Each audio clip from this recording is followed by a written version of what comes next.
जय श्री राम। आज हमारे पाठ का 97वां दिन है। इस पाठ में हम श्री रामचरितमानस के सप्त सोपान उत्तरकांड का पाठ कर रहे हैं। श्री रामचरितमानस की बाकी वीडियोस की प्लेलिस्ट का लिंक आपको डिस्क्रिप्शन बॉक्स में मिल जाएगा। तो आइए शुरू करते हैं। ब्रह्मा जी मन में विचार करने लगे कि कवि, कोविद और ज्ञानी सभी माया के वश हैं। भगवान की माया का प्रभाव असीम है, जिसने मुझ तक को अनेकों बार नचाया है। यह सारा चराचर जगत तो मेरा रचा हुआ है। जब मैं ही मायावश नाचने लगता हूँ, तब पक्षीराज गरुड़ को मोह होना कोई आश्चर्य की बात नहीं है। तदनंतर ब्रह्मा जी सुंदर वाणी बोले। श्री राम जी की महिमा को महादेव जी जानते हैं। हे गरुड़, तुम शंकर जी के पास जाओ। हे तात, और कहीं किसी से न पूछना, तुम्हारे संदेह का नाश वहीं होगा। ब्रह्मा जी का वचन सुनते ही गरुड़ चल दिए। तब बड़ी आतुरता उतावली से पक्षीराज गरुड़ मेरे पास आए।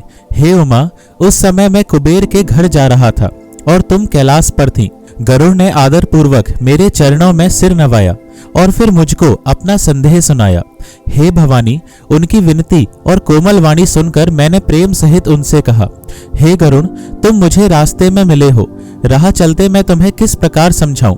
सब संदेहों का तो तभी नाश हो जब दीर्घ काल तक सत्संग किया जाए और वहां सत्संग में सुंदर हरि कथा सुनी जाए, जिसे मुनियों ने अनेकों प्रकार से गाया है और जिसके आदि, मध्य और अंत में भगवान श्री रामचंद्र जी ही प्रतिपाद प्रभु हैं। हे भाई, जहां प्रतिदिन हरि कथा होती है, तुमको मैं वहीं भेजता हूँ। तुम जाकर उसे सुनो। उसे सुनते ही तुम्हारा सब संदेह दूर हो जाएगा और तुम्हें श्री राम जी के चरणों में अत्यंत प्रेम होगा। सत्संग के बिना हरि की कथा सुनने को नहीं मिलती। उसके बिना मोह नहीं भागता और मोह के गए बिना श्री रामचंद्र जी के चरणों में दृढ़ अचल प्रेम नहीं होता। बिना प्रेम के केवल योग, तप, ज्ञान और वैराग्य आदि के करने से श्री रघुनाथ जी नहीं मिलते। अतएव तुम सत्संग के लिए वहां जाओ, जहां उत्तर दिशा में एक सुंदर नील पर्वत है। वहां परम सुशील काकभुषुंड जी रहते हैं। वे राम भक्ति के मार्ग में परम प्रवीण हैं, ज्ञानी हैं, गुणों के धाम हैं और बहुत काल के हैं। वे निरंतर श्री रामचंद्र जी की कथा कहते रहते हैं, जिसे भांति भांति के श्रेष्ठ पक्षी आदर सहित सुनते हैं। वहां जाकर श्री हरि के गुण समूहों को सुनो। उनके सुनने से मोह से उत्पन्न तुम्हारा दुख दूर हो जाएगा। मैंने उसे जब सब समझाकर कहा, तब वह मेरे चरणों में सिर नवाकर हर्षित होकर चला गया। हे उमा, मैंने उसको इसीलिए नहीं समझाया कि मैं श्री रघुनाथ जी की कृपा से उसका मर्म भेद पा गया था। उसने कभी अभिमान किया होगा, जिसको कृपा निधान श्री राम जी नष्ट करना चाहते हैं। फिर कुछ इस कारण भी मैंने उसको अपने पास नहीं रखा कि पक्षी पक्षी की ही बोली समझते हैं। हे भवानी, प्रभु की माया बड़ी ही बलवती है। ऐसा कौन ज्ञानी है जिसे वह ना मोह ले। जो ज्ञानियों में और भक्तों में शिरोमणि है एवं त्रिभुवनपति भगवान के वाहन है, उन गरुड़ को भी माया ने मोह लिया। फिर भी नीच मनुष्य मूर्खतावश घमंड किया करते हैं। मास पारायण 28वां विश्राम। यह माया जब शिवजी और ब्रह्मा जी को भी मोह लेती है, तब दूसरा बेचारा क्या चीज है। जी में ऐसा जानकर ही मुनि लोग उस माया के स्वामी भगवान का भजन करते हैं। गरुड़ जी वहां गए जहां निर्बाध बुद्धि और पूर्ण भक्ति वाले काकभुषुंड जी बसते थे। उस पर्वत को देखकर उनका मन प्रसन्न हो गया और उसके दर्शन से ही सब माया, मोह तथा सोच जाता रहा। तालाब में स्नान और जलपान करके वे प्रसन्न चित्त से वट वृक्ष के नीचे गए। वहां श्री राम जी के सुंदर चरित्र सुनने के लिए बूढ़े बूढ़े पक्षी आए हुए थे।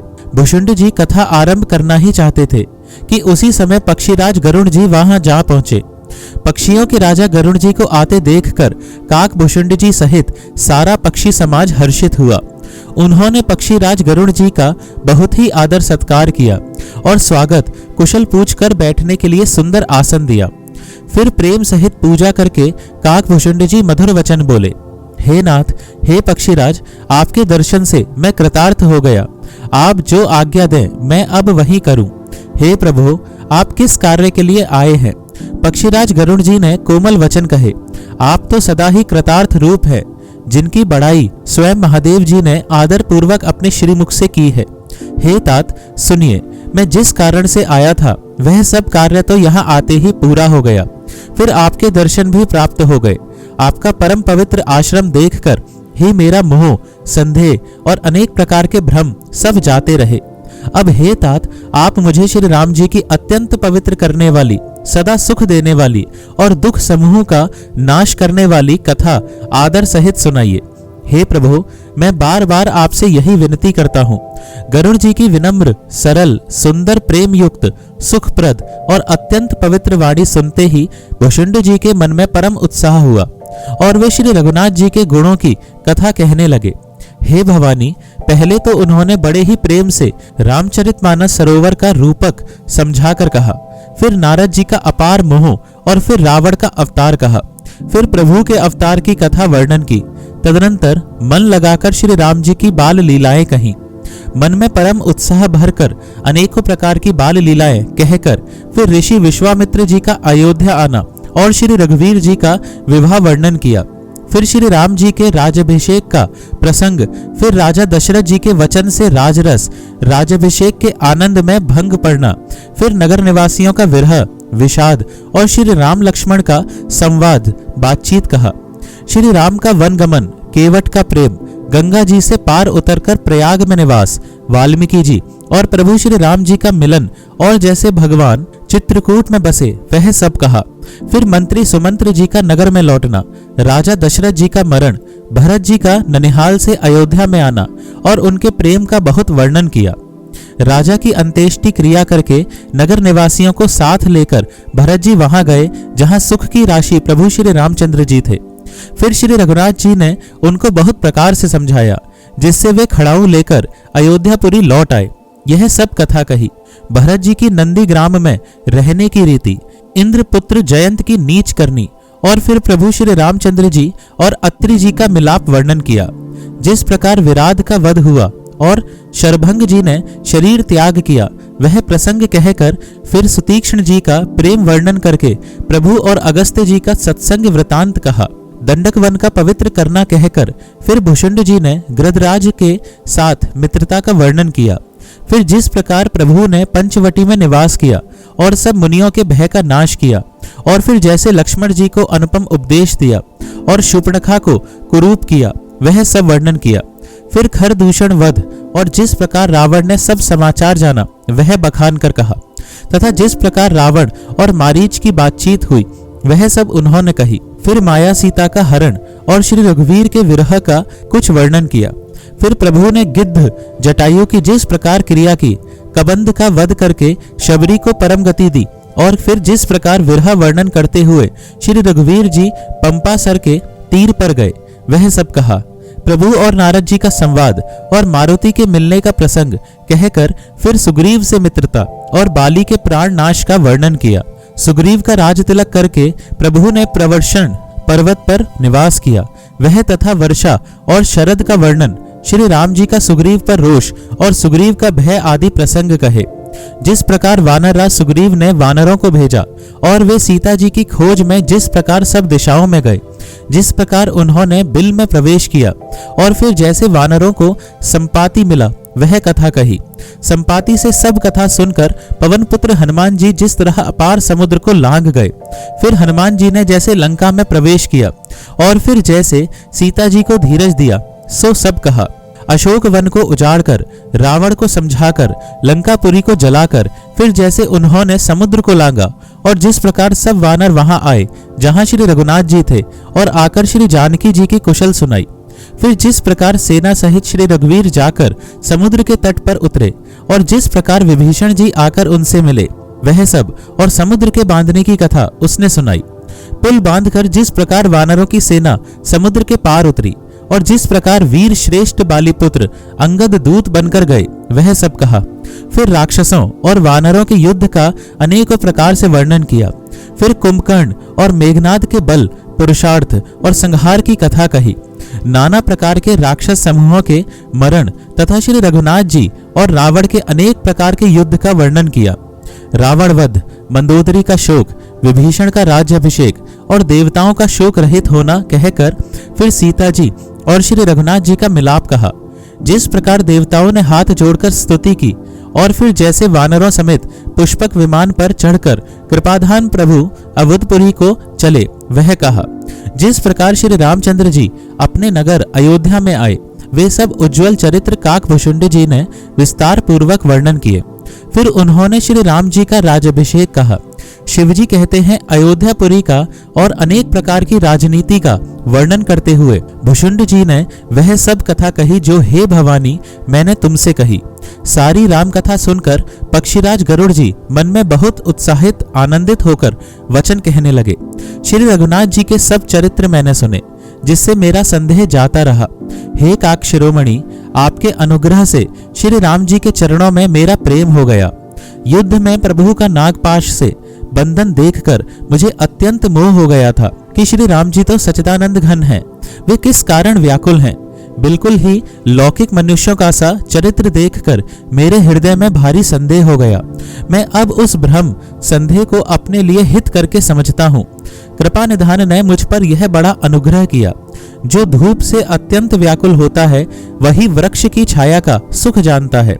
हे तात, यदि मुझे अत्यंत मोह न होता तो मैं आपसे किस प्रकार मिलता और कैसे अत्यंत विचित्र यह सुंदर हरि कथा सुनता जो आपने बहुत प्रकार से गाई है। वेद, शास्त्र और पुराणों का यही मत है। सिद्ध और मुनि भी यही कहते हैं।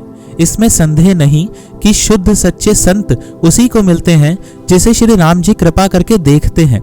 श्री राम जी की कृपा से मुझे आपके दर्शन हुए और आपकी कृपा से मेरा संदेह चला गया। पक्षीराज गरुड़ जी की विनय और प्रेम युक्त वाणी सुनकर काकभूषुंड जी का शरीर पुलकित हो गया। उनके नेत्रों में जल भर आया और वे मन में अत्यंत हर्षित हुए। हे उमा, सुंदर बुद्धि वाले, सुशील, पवित्र कथा के प्रेमी और हरि के सेवक श्रोता को पाकर सज्जन अत्यंत गोपनीय, सबके सामने प्रकट न करने योग्य रहस्य को भी प्रकट कर देते हैं। काकभूषुंड जी ने फिर कहा, पक्षीराज पर उनका प्रेम कम न था, अर्थात बहुत था। हे नाथ, आप सब प्रकार से मेरे पूज्य हैं और श्री रघुनाथ जी के कृपा पात्र हैं। आपको न संदेह है और न मोह अथवा माया ही है। हे नाथ, आपने तो मुझ पर दया की है। हे पक्षीराज, मोह के बहाने श्री रघुनाथ जी ने आपको यहाँ भेजकर मुझे बड़ाई दी है। हे पक्षियों के स्वामी, आपने अपना मोह कहा, सो हे गोसाई, यह कुछ आश्चर्य नहीं है। नारद जी, शिव जी, ब्रह्मा जी और सनकादि जो आत्म तत्व के मर्मज्ञ और उसका उपदेश करने वाले श्रेष्ठ मुनि हैं, उनमें से भी किस किस को मोह ने अंधा विवेक शून्य नहीं किया। जगत में ऐसा कौन है जिसे काम ने न नचाया हो। तृष्णा ने किसको मतवाला नहीं बनाया, क्रोध ने किसका हृदय नहीं जलाया। इस संसार में ऐसा कौन ज्ञानी, तपस्वी, शूरवीर, कवि, विद्वान और गुणों का धाम है जिसकी लोभ ने विडंबना मिट्टी पलीद न की हो। लक्ष्मी के मद ने किसको टेढ़ा और प्रभुता ने किसको बहरा नहीं कर दिया। ऐसा कौन है जिसे मृगनयनी युवती स्त्री के नेत्र बाण न लगे हों। रज, तम आदि गुणों का किया हुआ सन्निपात किसे नहीं हुआ। ऐसा कोई नहीं है जिसे मान और मद ने अछूता छोड़ा हो। यौवन के ज्वर ने किसे आपे से बाहर नहीं किया। ममता ने किसके यश का नाश नहीं किया। मत्सर, डहा ने किसको कलंक नहीं लगाया। शोक रूपी पवन ने किसे नहीं हिला दिया। चिंता रूपी सांपिनी ने किसे नहीं खा लिया। जगत में ऐसा कौन है जिसे माया न व्यापी हो। मनोरथ कीड़ा है, शरीर लकड़ी है। ऐसा धैर्यवान कौन है जिसके शरीर में यह कीड़ा न लगा हो। पुत्र की, धन की और लोक प्रतिष्ठा की इन तीन प्रबल इच्छाओं ने किसकी बुद्धि को मलिन नहीं कर दिया, बिगाड़ नहीं दिया। यह सब माया का बड़ा बलवान परिवार है। यह अपार है, इसका वर्णन कौन कर सकता है। शिवजी और ब्रह्मा जी भी जिससे डरते हैं, तब दूसरे जीव तो किस गिनती में हैं। आज बस इतना ही पाठ। आइए थोड़ा नाम जप करते हैं। राम राम राम राम राम राम राम राम राम राम राम राम राम राम राम राम राम। जय श्री राम।